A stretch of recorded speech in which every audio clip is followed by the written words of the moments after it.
Since that time, editing has become more important. Editing establishes structure, content of the product, along with the product's overall mood and intensity and tempo. 3 things control tempo of your film. They are your editing program, your scene action, and your music. Your editing program is the expectation you set up in the mind of the viewer from the edits you've seen. If you take a case of the film Iron Man, you'll find that most of the action shots run somewhere between 2 or 4 seconds in duration. This is constant throughout the entire film.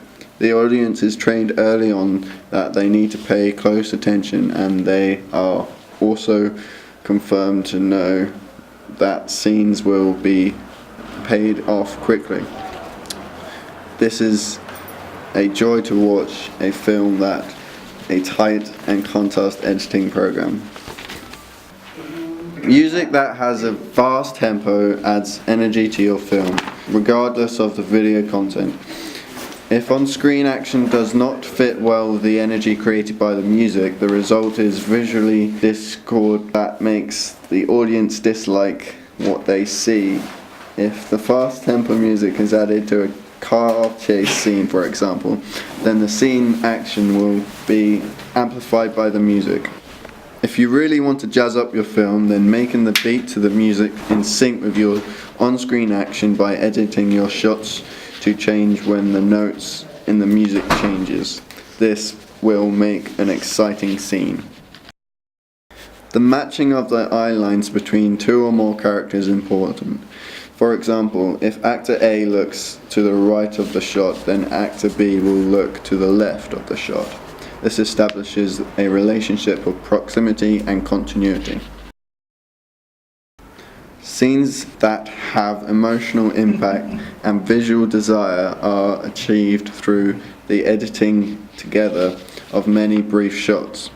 The shower scene from Psycho is an example of montage editing.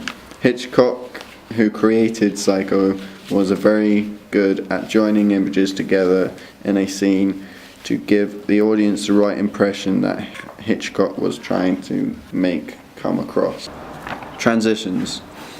Wipe is an example of a transition. Visible on screen as a bar traveling across, frame pushing one shot, pulling the next shot in place. Rarely used in contemporary film, but common in films from the 1930s and 1940s. Dissolve, a gradual scene transition. The editor overlaps the end of one scene with the beginning of the next. Fade, a visual transition between shots of scenes that appear on screen as a brief interval with no picture.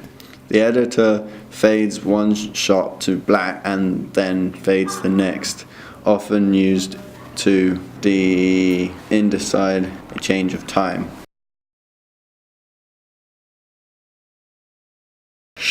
Reverse shot is usually used for conversation scenes. This technique alternates between over the shoulder shots showing each character speaking. The 180-degree rule is a rule starting at the camera should be placed somewhere inside the 180 degrees in a particular side of the invisible line of the shot containing 2 people framed in a sequence. If the camera crosses the line, confusion results for the film viewers because it makes it look like the people are switching places as one watches the film.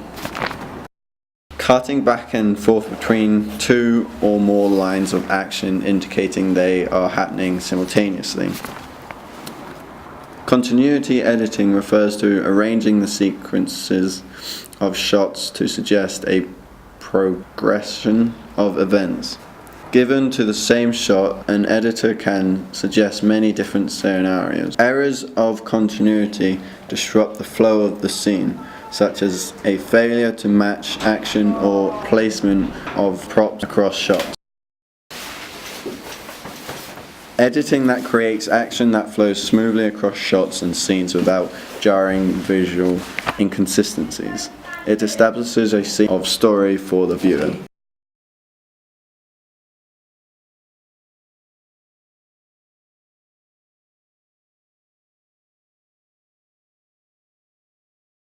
I got it.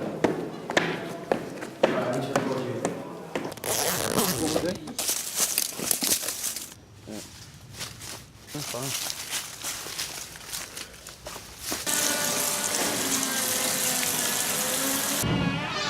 Oi!